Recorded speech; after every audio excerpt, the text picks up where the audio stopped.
네, 민심의 바로미터라 할 수 있는 밥상머리 민심. 이번 설에는 어떤 이야기들이 오갈까요? 설 연휴를 앞둔 오늘 총선을 치러야 될 정치권은 어느 때보다 분주해 보입니다. 자세한 이야기 이종훈 정치평론가, 김성환 시사평론가 두 분과 나눠보겠습니다. 어서 오십시오. 네, 안녕하세요. 안녕하세요. 네, 본격적인 설 명절에 앞서서 여야는 설 민심 잡기에 총력을 기울이고 있습니다. 오늘 정치권에서는 어떤 이야기들이 나오고 있는지 관련 영상 먼저 보시겠습니다.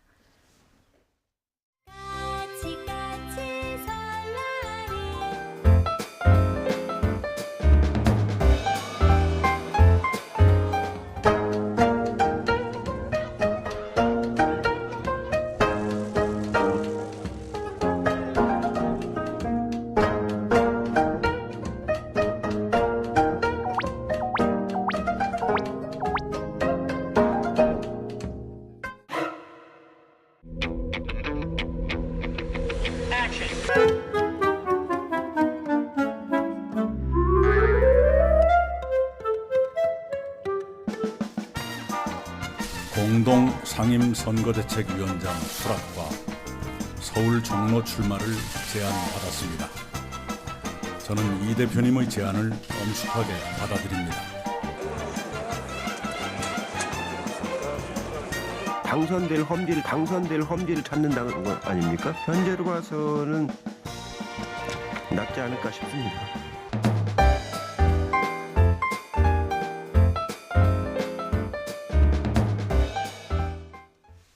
네, 설 밥상에 화두가 먼저 올라야 되니까요. 오늘 정치권 굉장히 분주하게 돌아가고 있습니다.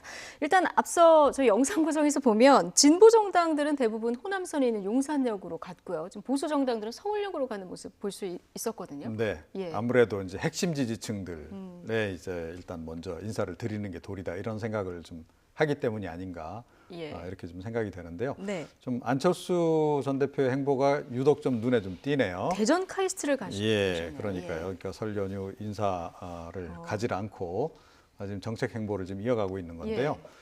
지금 사실은 진도가 많이 늦지 않았습니까? 진도 따라잡기를 지금 하고 있다. 이렇게 진도 생각합니다. 따라잡기. 그러니까 사실 뭐 여야 지금 주요 정당 같은 경우에 그동안에 그 총선 공약들을 잇따라 내놓지 않았습니까? 예. 이게 결국은 이제 그 추석 밥상에 오를 이슈를 이제 선점하기 위한 그런 경쟁이었다라고 이제 봐야 되는 거고요.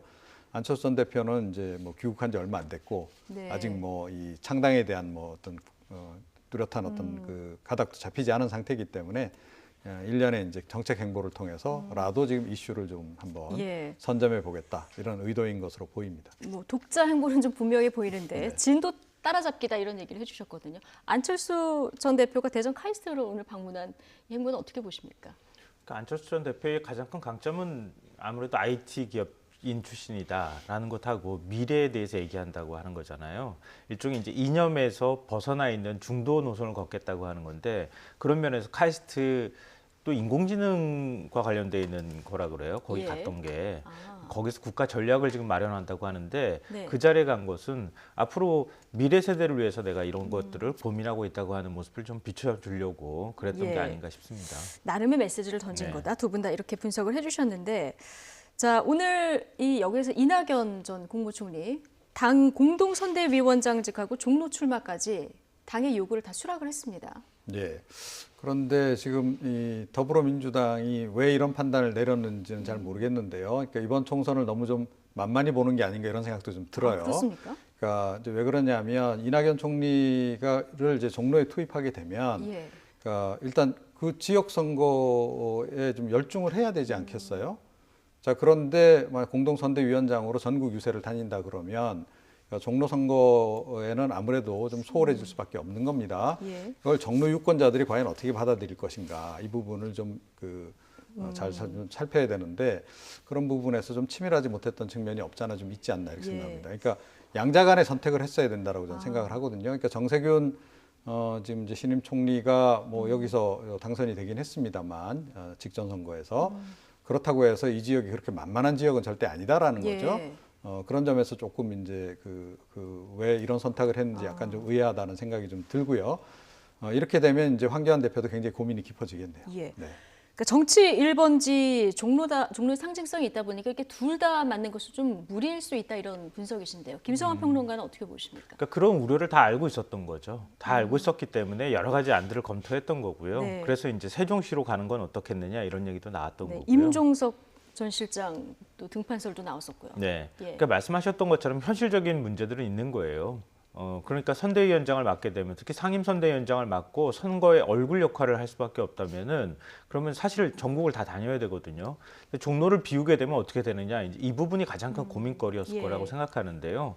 근데 그럼에도 불구하고 이미 언론이 프레임을 다 짜놨잖아요. 사실은 종로 출마를 해야 된다. 차기 대권 주자로서 종로에 가서 당당하게 당선돼서 돌아와야 한다. 이런 이제 인식들이 생겨났다는 거죠. 더군다나 이낙연 전 총리 같은 경우에는 또 호남 출신이기도 하고요. 그러니까 어떤 방식으로든 호남을 딛고 전국의 어떤 인물이 되어야 할 필요성도 있었다고 하는 거죠. 특히 이제 서울과 수도권에서 종로에서 그 국회의원에 당선이 될 경우에 다음번 차기 대선을 염두에 둔다면 나름의 호남을 극복하고 새로운 어떤 미래에 대해서 얘기할 수 있는 그런 이제 장점들을 가질 수 있다는 거죠. 그러니까 네. 탈지역화될 수 있는 뭔가 이슈를 만들어낼 수 있는 이제 그런 디딤돌 역할을 할 수도 있을 것이다 이렇게 봤다고 생각이 되고요. 근데 뭐 물론 이제 선거를 그 전체적으로 진두지휘하는 과정에서 종로를 소홀히 했을 경우에 나타날 수 있는 문제는 충분히 있다고는 보는데 아마 그런 부분들을 적절하게 조화하려고 노력하지 않을까 싶습니다. 예. 지금 대선 주자 선호도 보면 여론조사에서 이낙연 전 총리가 계속 부동의 1위를 차지하고 있는데 이렇게 되면은 아까 황교안 대표의 선택이 어떻게 될까 굉장히 궁금하다고 하셨잖아요. 네.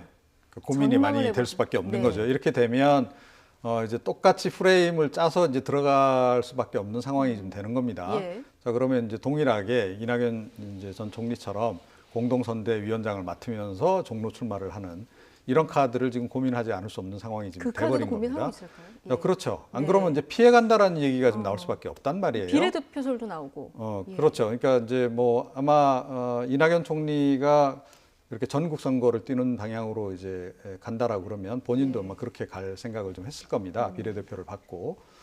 그런데 지금 이제 이 더불어민주당에서 일단 이렇게 프레임을 짠 이상은 여기에 지금 그 맞대응하지 않으면 안 되는 상황이 지금 돼버린 예. 거예요. 자, 이렇게 되면 황교안 대표도 이 동일한 구조로 이 종로에 지금 들어가야 되는 그런 이제 상황인데 네. 뭐 장애투쟁하던 그 결기로 봐서는 뭐 당연히 그렇게 하실 것 같긴 한데 과연 그렇게 하실지 모르겠네요. 그러니까 네. 황교안 대표가 어떤 험지를 내가 갈 것이다 아직 얘기를 명확히 안 하고 있기 때문에 아까 이해찬 대표 얘기 들어보셨지만 당선될 험지 이런 얘기를 하거든요. 지금 그래서 양쪽이 서로 다 좀 눈치를 봤던 거죠. 누가 먼저 종로 출마 선언을 하느냐 그 시기를 좀 재고 있었다고 생각이 드는데요. 그래도 이낙연 전 총리가 먼저 토속을 두는 것이 낫겠다고 판단했던 것 같아요. 그래서 설 직전에 지금 밥상머리 민심에 이낙연 전 총리가 종로에 출마한다는 것을 좀 올릴 필요가 있었다. 이제 이렇게 생각이 되고요. 그런 면에서 이 전 총리가 먼저 종로 출마에 대해서 지금 돌을 던져놨으니 그럼 황교안 대표가 이걸 받을 것이냐 말 것이냐 이렇게 고민을 할 수밖에 없는데 그 돌 옆에 둬야 될 것인지 아니면 전혀 다른 수를 둬야 될 것인지 갈림길에 서 있거든요. 근데 제가 볼 때는 이미 그 선점을 이 전 총리가 해버렸기 때문에 네. 황교안 대표가 그걸 그대로 따라가는 모양새가 맞는 걸까라고 하는 고민을 하고 있지 않을까 싶어요. 네. 그러니까 그런 면에 있어서 가장 큰 명분이 되는 것은 결국 보수대 통합이 아닐까 싶어요. 네. 그러니까 보수대 통합을 하고 그 보수대 통합을 하는 과정에서 황교안 대표의 그 어떤 직함이나 직위를 어떻게 받을 것이냐. 예를 들면 뭐 공동 선대위원장이 되는 것인지 아니면 어떤 형태든 간에 역할을 해야 되지 않겠습니까? 예. 그 역할을 생각하면서 아마 판을 짤 가능성이 있다. 네. 그러니까 꼭 종로 출마만 고집할 것 같아 보이지는 않다고 생각합니다. 그러니까 통합 과정이 앞으로 어떻게 흘러가느냐에 따라서 황교안 대표의 선택지도 네. 좀 달라질 수 있다 이런 말씀이신데요. 이 보수 통합에 앞서서 지금 한국당이 혁신 공천에 좀 공을 들이는 이런 모습입니다. 황교안 대표 공천에서 현역 의원 50% 교체하겠다 이런 얘기도 했고요. 20대에서 40대까지를 30% 정도 하겠다 이런 얘기를 했는데 상당히 네. 큰 폭입니다. 그렇긴 한데요. 그러니까 그렇게 할까요? 이 김용호 위원장을 지금 이제 공천관리위원장으로 지금 임명을 지금 한 상태 예. 아닙니까? 그러면 공천관리위원장이 이 얘기를 하셔야죠. 대표가 할 얘기는 아니다. 예, 그렇습니다. 그래서 오히려 지금 황 대표는 좀 뒤로 빠져야 되는 거죠. 이 부분에 있어서는. 예. 안 그래도 지금 친한계 공천이 이루어지는 거 아니냐라고 하는 얘기가 좀 많이 있고. 그것이 과연 유리하겠느냐. 오히려 친한계 이렇게 판별을 받으면 예. 오히려 그게 불리할 수도 있다. 뭐 이런 얘기까지 지금 당내외에서 지금 나오는 그런 상황인데 공천에 관해서까지 좀 저렇게 구체적으로 수치 제시를 하면서까지 이야기할 일은 좀 아니지 않았나. 예. 그거보다는 오히려 지금 제가 보기에는 지금 발등에 지금 불이 떨어졌어요. 이낙연 총리가 지금 종로에 출마하겠다라고 하는 바람에 발등에 불이 떨어진 거거든요. 네. 아마 이번에 그러니까 설 연휴 밥상에서 그 얘기 가장 먼저 할 겁니다. 사람들이. 예. 자, 황교안은 과연 어떻게 나올까? 이건데 어디로 갈까? 예. 이럴 때는 사실은 결단력을 보여줘야 되는 거죠. 예. 아, 설 시작되기 전에, 연휴 그렇습니다. 시작되기 예. 전에요. 그래야 이슈 선점을 할 수 있는 건데 그런 부분에서 사실은 그 황 대표가 이제 아무래도 정치 경력이 좀 일천한 그런 상황이어서 과연 그런 감각까지 발휘할 수 있을지 지금 잘 뭐 모르겠네요. 오늘이나 내일 안에는 그런 메시지가 나와야 되는 자꾸 건데요. 종로를 밀고 계시는 것 같은데요. 이게 좋은 평론가요? 네. 근데 황교안 대표 입장에서는 종로가 굉장히 부담스러울 수밖에 없어요. 예. 만약에 종로 출마를 그냥 먼저 선언을 해버린다면 당 통합의 모양새, 보수 통합의 모양새가 제대로 안 나오는 상황에서 나중에 잘 합의가 안 됐어요. 그러니까 그 명분이 떨어지게 되면은 혼자 종로로 그냥 갔다가 떨어진다. 그러면 정말 타격이 클 수 있거든요. 그래서 제가 아까 말씀드렸던 것처럼 종로 출마라는 게 보수 통합이라는 거하고 연계될 수밖에 없을 것이다 이렇게 말씀을 드린 건데요. 그러니까 좀 그럴듯하게 보수 통합의 명분도 만들어내고 당의 공천 혁신도 이뤄가는 모습들을 보여주면서 거기에 맞춰서 나도 역시 험지에 나가서 종로가 이제 험지로 인식될 수도 있으니까요. 네. 그러니까 거기에 나가서 지든 이기든 뭔가 끝장을 보겠다고 하는 그런 결기를 보여주고 모두 다 그런 결기로 이번 선거를 임해라. 그러니까 이런 신호가 나와줘야 되는데 네. 그 신호를 제대로 발산을 못한 상태에서 종로로 가면 진짜 황교안 대표만 떨어지고 많은 선거가 될 수도 있을 것 같아요. 제가 볼 때는. 물론 그런데- 만만한 선거는 아니지만. 예, 근데 저는 네. 뭐 두 분이 종로 나가는 거 바람직하다라고 생각 안 합니다. 일단 그 분 말씀을 다. 먼저 드리고 예. 그리고 이제 그 황 대표가 지금 상황에서 사실은 그 이낙연 전 총리의 종로 출마 카드를 좀 무색하게 만들 수 있는 카드는 딱 한 가지밖에 없어요. 뭔가요? 예, 안철수하고 통합한다. 예를 들어서 추석 예. 전에 두 사람이 회동을 갖고 네. 뭐 통합에 합의한다든지 이런 극적인 게 아니면 아마 이 이슈를 잠재우기가 쉽지는 않을 거다 이렇게 생각합니다. 예. 지금으로서는 불가능해 보이는데요. 그렇죠. 불가능한 걸 예. 이제 이뤄내야 그게 이슈가 되는 거죠. 그렇군요. 아니, 또 안철수 전 대표 입장에서 스토킹 당하는 거예요. 스토킹 방지법 만들어야 되는데 국회에서 아직도 못 만들고 있는데요. 이미 나는 안 가겠다고 하는 사람을 예. 자꾸 왜 오라 그럽니까? 네. 안 전 대표가 만약에 보수 쪽하고 손을 잡을 생각이 있었다 그러면 첫 행선지로 광주를 안 내려갔을 거예요. 광주로 내려가고 호남에서 눈물도 흘리지 않았습니까? 5.18 네. 국민묘지 가서. 그 호남의 마음을 잡겠다고 내려갔던 건데 다시 또 보수 쪽하고 손을 잡아요. 그럼 안 전 대표는 또 다시 배신한 사람이 되는 거잖아요. 네. 상상할 수가 없는 거예요. 근데 계속 보수 쪽에서는 안 전 대표가 가지고 있는 가치를 끌어들임으로 인해서 보수 통합의 가치나 보수 통합이 뭔가 그럴듯한 모양이 만들어질 거라는 희망을 자꾸 좀 넣어주고 싶어 하는 것 같은데 제가 볼 때는 가능성이 없는 얘기라고 생각합니다. 알겠습니다. 한국당은 일단 공천 작업도 혁신적으로 하는 게 우선순위일 것도 같은데 이 공천에 팔을 걷어붙인 김영호 공천관리위원장 어제 강력한 경고를 날렸습니다. 오늘 오전에는 공관위원으로 임명된 김세연 의원의 발언도 있었는데요. 같이 듣고 오시겠습니다.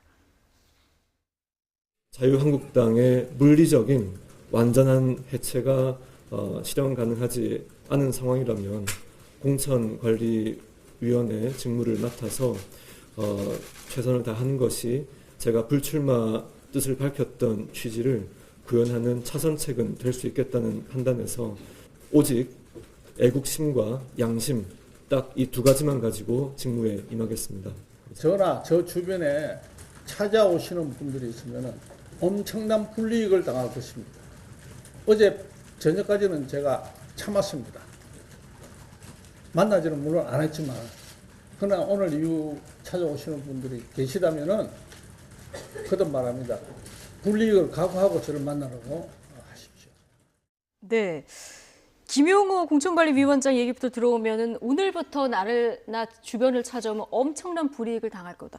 어제까지는 좀 많이들 찾아가셨나 봐요. 네, 그런 거죠. 예. 많이 시달리신 거죠. 그러니까요. 예, 그러니까 네. 왜 아니겠습니까? 지금 뭐 이번 공천에서 뭐 저렇게 대규모 물갈이 한다는 얘기도 있고 또 김영호 전 의장의 또 성격을 또 다 모르는 바들도 아니고 이분이 정말 하겠다 그러면 정말 진짜 할 수도 있다라는 그런 이제 생각들이 있다 보니 예. 나는 어떻게라도 좀 살아남아야 되겠다. 뭐 지푸라기라도 좀 잡아야 되는 이제 그런 상황 아니겠습니까? 그러니까 아마 문전성시를 이룰 것 같고, 자, 그래서 이제 사실은 이제 김영호 전 의장이 더욱더 잘하셔야 되는 거죠. 네. 이번에. 저는 이번에 김영호 그 위원장을 이제 임명함으로 해서 사실은 황교안 대표가 리스크를 상당히 덜었다라고 저는 생각을 하거든요. 그러니까 친환계 공천 일변도로 갈지 모른다는 그런 우려를 좀 불식시키는 그런 효과가 확실히 좀 있었다라고 좀 예. 생각이 들고요. 예. 김세현 이제 의원을 이제 그 위원으로 이제 함께 포함시킨 거 역시 굉장히 좋은 카드였다라고 저는 예. 생각을 해요. 여기까지 좋은데 여기서부터 만약에 이제 그림이 망가지기 시작하고 황교안 대표가 뭐 몇십 % 해라 뭐 이런 식으로 예. 가이드라인 치고 뭐 이런 식으로 진행되기 시작하면 이제 국민들은 다시 또 이제 되돌아 나오기 시작하는 겁니다. 실망해서. 자, 이제 그래서 이제 김영호 위원장이 정권을 지금 받으셨다고 하니 정말 정권을 잘 활용하셔서 네. 보수를 되살리는 그런 기회로 좀 예. 삼으셔야 될 거다 이렇게 생각합니다. 김세현 의원은 이미 불출마 선언했고 지금 박완수 사무총장만 의원 출신이고 이제 당과 연결고리가 그분 한 분이고 나머지는 다 외부 영입 인사로 좀 구성을 했더라고요. 가장 주목을 받는 게 김세현 의원인데 앞서 얘기 들어보셨지만 예전에 당 해체까지 얘기를 했었잖아요. 네. 난 이번에 애국심하고 양심만 가지고 판단을 하겠다 이런 얘기를 했습니다. 이렇게 될까요? 글쎄요, 그 뭐 결과를 뚜껑을 열어봐야 되는 거 아닌가 싶어요. 원래 공관위가 출범할 때마다 저런 비슷한 얘기들 다 했거든요. 예. 김용호 위원장 같은 얘기들 다 했어요, 원래. 그러니까 나한테 연락하지 마라. 난 공정하게 할 거다 이렇게 얘기했는데 나중에 공천 결과 보면 그렇지 않았던 적이 너무 많았거든요. 왜 그랬을까요? 예? 왜 그랬을까요? 계속. 이게 반복되는 현상이라고 말씀하셨잖아요. 예. 아니 근데 공관위원장이 그렇게 얘기를 안 하면 공천의 중립성이나 공정성이 의심받으니까 예. 결국 공관위원장은 그렇게 얘기할 네. 수밖에 없는데요. 저는 근데 굉장히 흥미로웠어요. 그동안에 연락을 많이 받았다는 얘기잖아요. 이제 앞으로 연락하지 마십시오. 이제 예. 이런 얘기인데 김용호 공관위원장이 결국 친이계로 분류가 됐기 때문에 이번 공천이 오히려 더 공정할 것이다라고 하는 전제가 있는 거잖아요. 예를 들면은 친박 성향에 있는 사람, 색채가 있는 사람이 공관위원장으로 갔으면은 아마 자유한국당이 굉장히 시끄러웠을 가능성이 높거든요.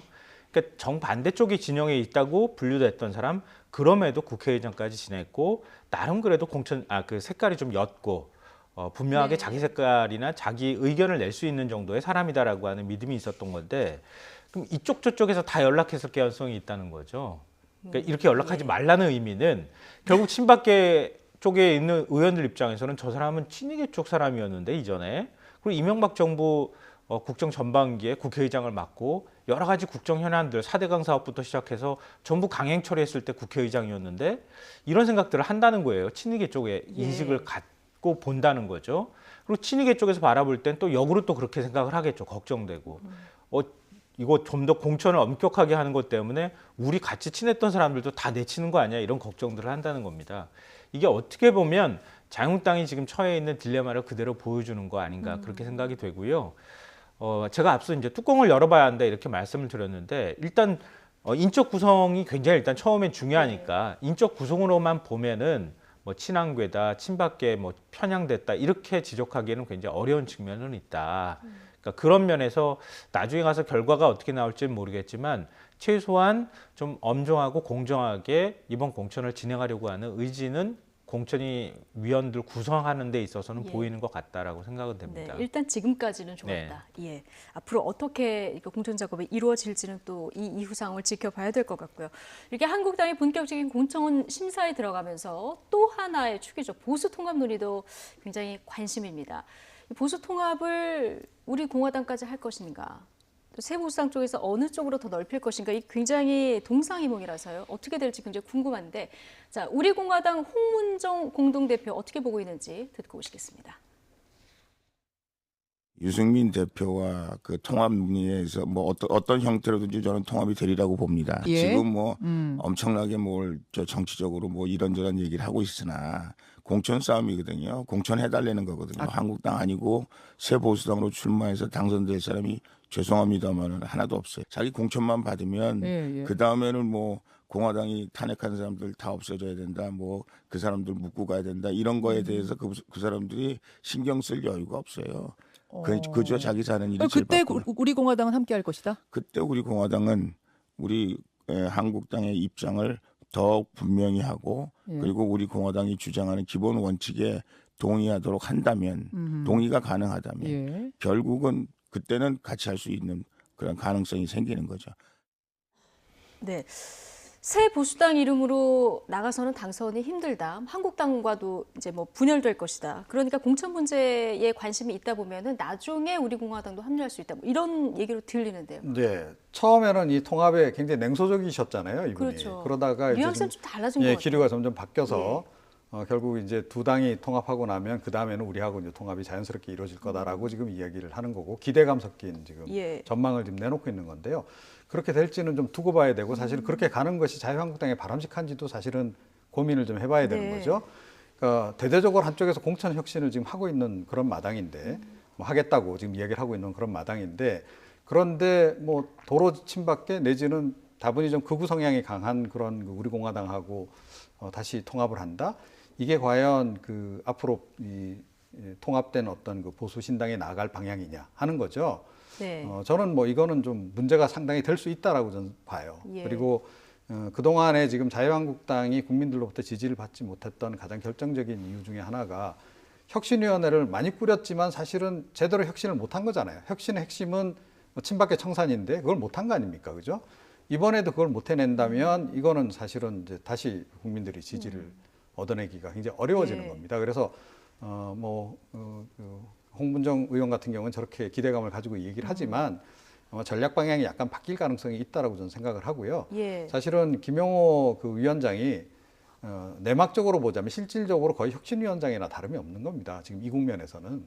그리고 실제로 그런 역할을 해줘야 된다라고 저는 보거든요. 그렇게 하지 않으면 자유한국당의 기회는 돌아오지 않는다 이렇게 생각합니다. 유승민 의원은 우리 공화당까지 합하는 건 절대 반대다. 지금도 이렇게 얘기를 하고 있는데 황교안 대표는 지금 여지를 두고 있는 이런 상황 아니겠습니까? 박근혜 전 대통령을 아직도 지지하는 이런 분들의 어떤 민심 이런 걸 좀 고려한 걸까요? 저는 유승민 의원은 같이 할 수도 있다고 생각하는데요. 뭐 조원진이나 우리 공화당에서 같이 할 가능성은 거의 없다. 없다 결론적으로. 예. 이렇게 말씀드리고 싶은데요. 왜냐하면요, 홍문종 대표하고 지금 조원진 대표하고 서로 등을 돌리고 있다는 얘기가 나와요. 그러니까요. 그러니까 지난 주말 집회 때도 홍문종 대표는 서울 광화문에서 몇백 명하고 같이 집회를 했고 우리 공화당 공식적인 태극기 집회는 부산에서 있었어요. 조원진 대표가 내 눈에 흙 들어가기 전에는 절대 지금 저 탄핵에 찬성한 사람들하고 함께 할 수 없다고 하는 입장이거든요. 그러니까 왜 그러냐면은 예를 들어서 자유한국당이 친박계 청산을 한다고 해서 TK 의원들을 물갈이를 한다고 치죠. 그럼 TK 의원들 지금 거기에 반발하는 의원들이 적지 않을 거거든요. 그럼 그 의원들 어디 가겠습니까? 그리고 네. 조원진 대표나 우리 공화당이 지역 내 경쟁으로 보면 최소한 TK에서만큼은 해볼 만한 싸움이라고 지금 생각하고 있거든요. 그러니까 연동형 비례대표제, 준연동형 비례대표제가 도입되면서 정당 지지율도 어느 정도 나올 가능성도 있고요. 예. 최소한 그래도 연동형으로 뭐 몇 석이든 간에 받을 가능성이 있거든요. 그러니까 조원진 원내대표는 합당해가지고 합당이라고 하더라도 형식적으로는 그렇게 얘기하지만 끌려 들어가 봐야 친박계 다 청산되고 이 뭐가 있느냐. 그러려면 그냥 정당 득표율만. 네, 가지고 명분도 있다. 잃고 아무것도 남는 게 없다. 그러니까 그냥 우린 독자 생존해도 살아남을 가능성이 높다라고 보는 거예요. 그리고 또 기다리는 거죠.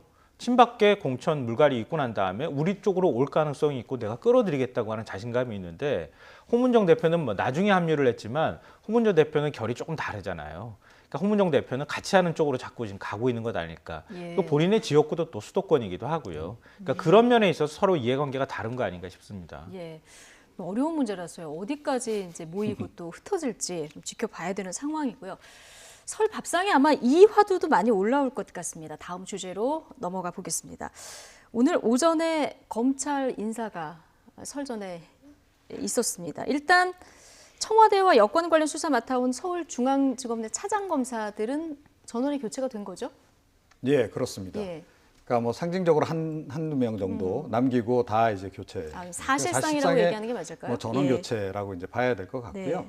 그러니까 뭐 이걸 어떻게 볼 건지는 뭐 국민들이 잘 아실 거라고 생각하는데 뭐 워낙 이제 지난번 그 검찰 수뇌부 그 인사부터 의도가 분명했던 그런 인사였기 때문에 이번 인사를 보면서 뭐 놀랄 분들은 별로 없을 거다라고 생각합니다. 예. 자, 그런데 이게 사실은 역대급 그 수사 개입 또는 수사 방해 인사로 기록이 될 가능성이 굉장히 높다라고 저는 생각을 해요. 그래서 저는 좀 걱정이 됩니다. 그러니까 나중에 이 뒷감당을 과연 다 어떻게 하시려고 하는지 나중에 어느 순간인가는 이제 정권 교체가 될 텐데 정권 교체되고 난 다음에 이 문제는 결국 이렇게 되면 다시 파헤쳐질 가능성이 굉장히 높은 거고요.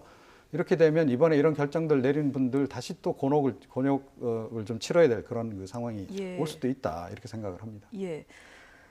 지금 대부분 차장검사들이 교체가 됐고 부장검사들 일부 대부분 교체가 됐지만 뭐 선거 개입 의혹 부장, 삼성 수사 관련 부장, 뭐 유임된 분들 몇 분이 남아 있습니다. 지금 이종훈 평론가께서는 오늘 인사 발표 내용을 봤을 때 역대급 수사 방해 인사다 이런 평을 해주셨는데 김성환 평론가는 어떻게 보십니까? 전 동의하지 못하는데요. 예. 그동안에 얘기 나왔던 게 뭡니까? 법무부에서 직접 개편 안 나왔잖아요. 검경 수사권 조정에 따라서 어찌됐든 직접 수사 부서가 상당히 사라질 수밖에 없는 게 현실이고 또 그게 맞는 방향이기도 하고요. 전문 부서 일부 남겨놓는 건 뭐 그거는 현실적으로 필요한 부분이라고 하는 여론이 있었고요. 그리고 검찰 내부에서 나왔던 얘기나 외부에서 또 지적 나왔던 게 뭡니까? 최소한 수사를 담당하는 수사가 지금 남아있는 특히 청와대를 향한 관련 수사가 남아있는 수사 실무자는 남겨둬야 한다. 이게 그동안에 나왔던 논리였어요. 근데 지금 여기 있잖아요. 감찰무마하고 선거 개입 담당하고 있는 부장검사 유임했잖아요. 근데 지금 이제 청와대를 향하는 수사라고 우리가 흔히들 얘기하는 게 감찰무마 의혹이잖아요. 그거는 조국 전 법무부 장관의 직권남용 혐의하고 관련이 있는 거고요. 이미 조 전 장관 직권남용 혐의에 대해서는 공소 제기했습니다. 그럼 그 재판을 받으면 되는 거예요. 더 수사가 남아가지고 수사를 많이 할 부분들은 없어요. 그거는. 그럼 결국은 이제 하명 수사와 관련되어 있는 부분입니다. 그러니까 그 하명 수사와 관련되어 있는 의혹에서 위에 차장검사는 여러 개의 수사부서를 거느리고 있는 거잖아요. 그 차장검사는 전체적으로 직접 개편에 따라서 인사가 날 수는 있지만 그 담당하는 수사의 부장검사는 남겨뒀잖아요. 그러니까 그게 저는 청와대가 그 정도까지는 건드리지 말아야 되겠다고 하는 최소한의 선을 지키는 선 안에서 인사를 냈다고 보는 거거든요. 절충이 된 거다. 네. 예. 그러니까 그게 또 검찰이 요구했던 바 아닙니까? 그러면은 윤석열 검찰총장이 인사 하나도 하지 말고 건드리지도 마십시오. 이렇게 얘기하지는 않았잖아요. 그동안에. 그러니까 수사에 영향을 미치지 않을 만큼의 최소한의 실무 담당자는 남겨두고 전체적으로 직접 개편하고 또 검경 수사권 조정이 있는 부분에 있어서 인사를 낼 부분은 낼 수밖에 없는 게 현실이었기 때문에 그 최소한의 선은 지키려고 노력한 거 아니냐. 전 그렇게 평가합니다. 예. 그런데 그러니까 실제로 그러니까 지난번에 이제 검찰 수뇌부 이제 인사 있고 난 다음에 이런 이제 의혹이 제기되고 했을 때 뭐 청와대 설명도 그랬고 문재인 대통령조차도 이거 뭐 수사와 관련 없는 거다라고 지금 얘기를 하지 않았어요. 수사 그대로 진행하면 된다라고. 예. 자, 그런데 뭐 최근에 뭐 언론 보도에 많이 나왔습니다만 그러니까 실제로 지금 뭐 수사에 지금 이번에 새로 교체된 분들이 들어가서 뭐 기소하는 부분에 대해서 반대 의견을 내고 그래서 이제 얼마 전에 상갓집에서 그 항명 사태도 있었던 거고 이런 일들이 벌어지고 있는 거죠. 그런 와중에 또 이제 이번 인사까지 이제 전격적으로 단행이 된 겁니다. 그러니까 이미 진행되고 있는 수사 마무리되고 나서 인사를 전 했어야 좀 마땅하다라고 생각을 해요. 추미애 장관이 신임 장관으로 들어온 다음에 검찰 조직에 대해서 다시 파악하는 시간도 사실은 제대로 없었던 거잖아요. 예. 그런 과정에서 거의 청와대 안 그대로 받아서 시행한 거나 다름이 없는 이런 식으로 지금 이제 예. 일괄 지금 진행이 되고 있는 이런 건데 자, 그러다 보니까 지금 사실은 더 추가해서 수사할 부분들에 대한 수사들이 지금 다 막혀버렸어요. 자, 그러니까 예를 들어서 유재수 전 그 부산 경제부시장 감찰 무마건 관련해서도 현재까지 지금 드러난 그런 인물들 말고 백원우 뭐 민정비서관이라든가 이런 사람들에 대해서도 수사가 필요하고 기소를 지금 하려고 검찰은 생각하고 있으나 이것이 조금 차단이 돼 버리잖아요. 그리고 그 사실상, 윗선들도 지금 수사 더 해야 되는데 마찬가지 중단. 그러니까 이쯤에서 그냥 빨리 마무리를 지금 짓도록 하겠다라는 게 청와대 의도 같은데 자, 이런 식으로 과거에 했던 적이 있느냐는 거예요. 예. 그러니까 이 실제로 지금 뭐 그런 일이 없었으면 모르겠지만 실제로 청와대 관련해서 인사들이 관련된 부분들이 드러나서 수사가 진행되는 상황에서 이렇게 대규모로 인사를 했던 전례가 없다.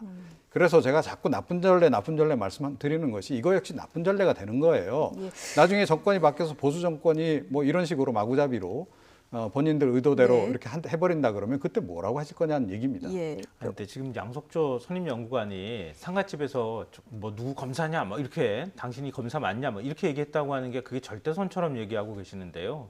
검찰 안에 의견이 하나만 있습니까? 그건 아니잖아요. 국민들의 의견도 갈리고 있잖아요. 그럼 검찰의 의견들이 이거는 너무 심한 거 아니냐? 아니 수사는 더 해야 됩니다. 이런 토론이라든가 서로 의견 제기도 못 합니까?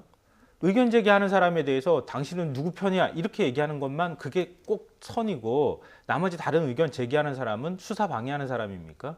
그 전제도 전 조금 문제가 있다고 생각하고요. 그리고 지금 말씀하셨지만 뭐 백원우 전 민정비서관 말씀하셨잖아요. 이미 제가 알기로는 2차례나 조사 받았거든요. 그리고 그동안에 검찰이 어떻게 했습니까? 청와대 몇 번 압수수색하고 국무총리실 압수수색하고 압수수색할 만큼 다 했잖아요. 경찰청 본청까지도 압수수색했어요. 그럼 더 이상 뭘 더 어떻게 수사를 하라는가, 더 뭐 근거를 확보하기 위해서 더 이상 뭘 어떻게 해야 되는 겁니까? 그럼 관련돼 있는 팀에 있는 사람이 남아서 부장검사가 그동안에 확보한 증거라든가 이런 것들을 가지고 추가로 만약에 기소할 사람이 있으면 기소하면 되는 거예요. 그 지금 서울중앙지검장 이성윤 지검장이 바뀌었다거나 아니면은 뭐 심재철 네. 반부패 수사부장이 바뀌거나 이것만 가지고만 우리 몇 가지 사례만 가지고만 이게 뭐 수사 방해를 예. 위해서 이렇게 한 것이다라고 단정하기에는 아직 좀 이르지 않나 싶습니다. 아니 그리고 당장 임종석 전 그 비서실장 같은 경우에도 검찰에 소환 조사하려고 하는데 지금 응하지 않고 있잖아요. 제가 보기엔 끝까지 응하지 않을 것 같아요. 이번에 인사 이제 됐으니 또 당분간 또 응하지 않겠죠. 아니요, 예. 그건 이런 좀 식으로 구체적으로 좀 얘기를 네. 이런 식으로 대응을 지금 임종석 전 하고 있는 거 비서실장이 아닙니까? 피의자입니까? 피의자 아닌 걸로 제가 알고 있거든요. 피의자인지 아닌지는 우리는 모르죠. 참고인인데 근데 피의자라는 얘기도 좀 흘러나오곤 있죠. 조사 받으러 오라 일각에서. 그랬을 네. 때 참고인인데 조사 안 받을 수도 있어요. 그거 가지고 임종석 비서실장과 관련해서 그동안의 혐의가 뭐가 나온 게 있죠? 예, 알겠습니다. 지금 어쨌든 두 분 얘기에도 의견이 갈리지만 여당은 검찰 수사가 과했기 때문에 검찰에 대한 지금의 인사가 정당하다 이런 입장을 좀 견지하고 있는 거고요. 한국당은 지금 비판의 수위를 높이고 있습니다. 검찰 간부 인사 지난번 인사 때 한국당이 추미애 장관을 이제 직권남용 혐의로 고발을 했는데 이번에도 또 고발을 예고했습니다. 듣고 오시겠습니다. 만일 2차 대학살이 가시화되는 경우 우리 당은 추미애 장관을 또 고발하겠습니다. 직권남용 권리행사 방해 혐의입니다. 이 모두가 청와대를 향하는 검찰의 칼날을 부러뜨리겠다는 명백한 수사 방해입니다. 검찰을 장악하고 선거에서 이기기만 하면 된다는 얄팍하기 이를 데 없는 꼼수의 연속입니다.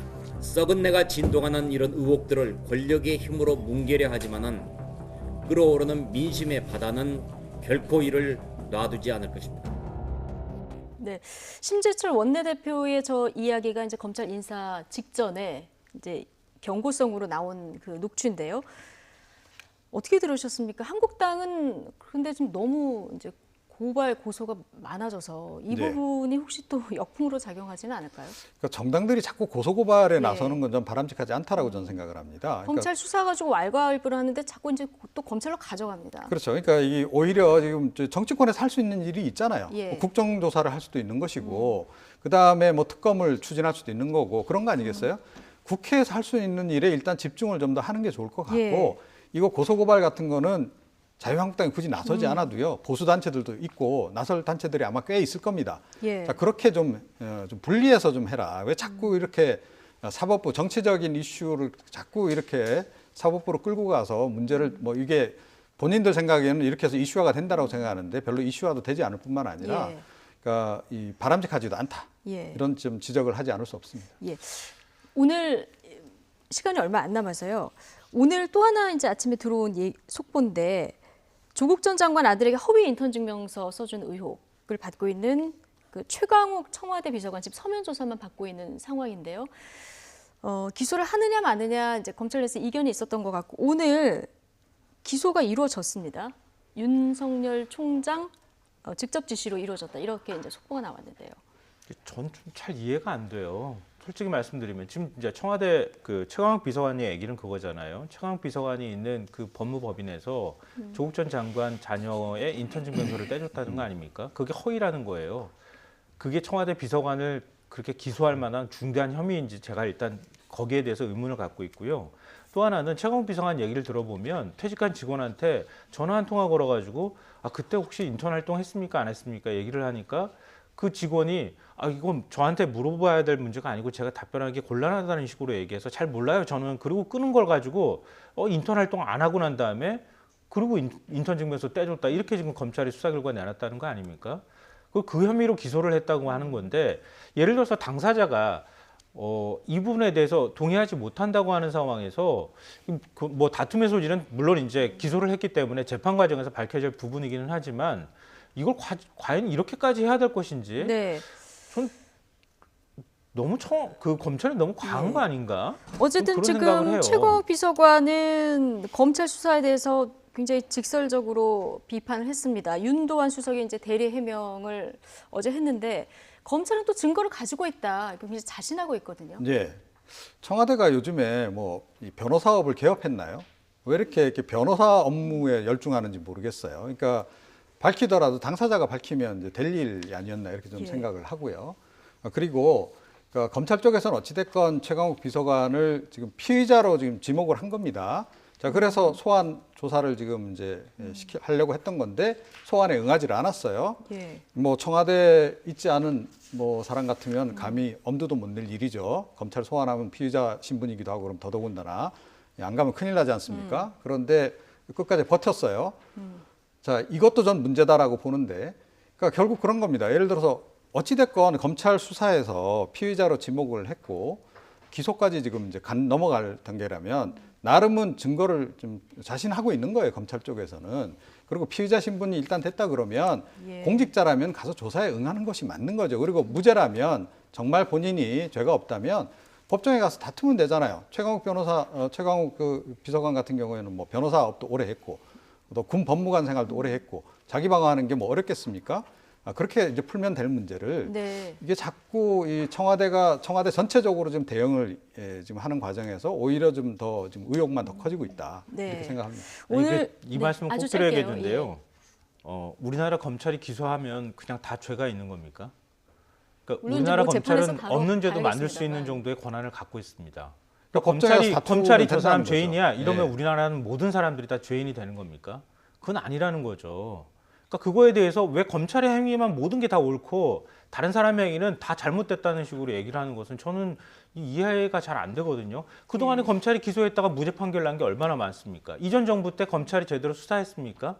그때 수사 안 하고 그랬던 검찰의 모습은 어떻게 이해할 겁니까? 그러면은. 예, 아니 알겠습니다. 보세요. 그러니까 검찰의 수사권은 누구로부터 권한이 나오는 거죠? 대통령으로부터 나오는 거예요. 대통령의 국민으로부터 권한을 나오는 거고요. 위임받아서 그러면 그 위임받은 권한을 검찰이 제대로 행사해야 되는데 그동안에 제대로 행사하지 않았잖아요. 제대로 행사하지 않았고 지금도 제대로 행사하는지 안 하는지 우리가 단정하기 어렵다는 겁니다. 그걸 전제로 얘기하는데 검찰의 모든 행위는 다 정당했다고 우리가 판단을 미리 해버리면은 그 부분에 대해서는 저는 동의 못하겠다는 알겠습니다. 오늘 두 분 거예요. 말씀 듣다 보니까 설 명절에 다 가족들 모이면 누가 일을 더 많이 하냐 이거 갖고 싸우는 게 아니라 이런 의견 교환하다가 혹시 또 가족 간에 싸우지 않을까 이런 생각도 들긴 하는데 여러 가지 화두가 던져졌고 설 이후에 어떤 민심으로 돌아올지 이후에 또 연휴 지난 여론조사 결과는 저희가 연휴 지난 이후에 또 분석을 해보도록 하겠습니다. 이종훈 정치평론가 그리고 김성환 시사평론가 두 분과 오늘 이야기 나눠봤습니다. 고맙습니다. 두 분 새해 복 많이 받으시고요. 네, 새해 복 많이 받으십시오.